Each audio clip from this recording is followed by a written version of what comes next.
ያጋጠመንን ልንገራችሁ። 10 አገልግል ይዘን ቃሊቲ ወደሚገኝ ቤተክርስቲያን መሄድ። ካሜራ ይዘናል። ያዘዘችን ዲያስፖራ ነች፣ ቀርጸን መላክ አለብን ብለን መሄድ። ግን እዛ ያሉ አባቶች አይቀረጽም ብለው መከልከል። ያዘዘችን የውጭ ሀገር ሰው ነች ብንላቸውም ከለከሉን። ምን እናድርግ? እኛም ምግብ አብልተን መሄድ። ለከስተመራችን በጣም ይቅርታ ጠይቁልን።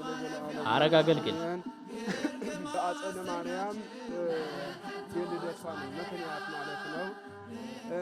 ህዳር ታኅሳስ 8 2018 ዓመተ ምህረት ላይ የሷን ማለት ነው የተወለደችበት ስናስብ እኔ ማለት ነው በጸበልተኞች ላይ ያሉት ልደቴ ማለት ነው በዚያ እጄ ላይ እንዳከብርና ወይም ደግሞ ማለት ነው ልደቱ ያው ማለት ነው በቤት የሚያዘጋጀው የተወለድኩበትም እንዲሁ ማለት የማስብበት በጸበል ቦታ ያሉት እህቶቼ ላይ እጄ ማለት ነው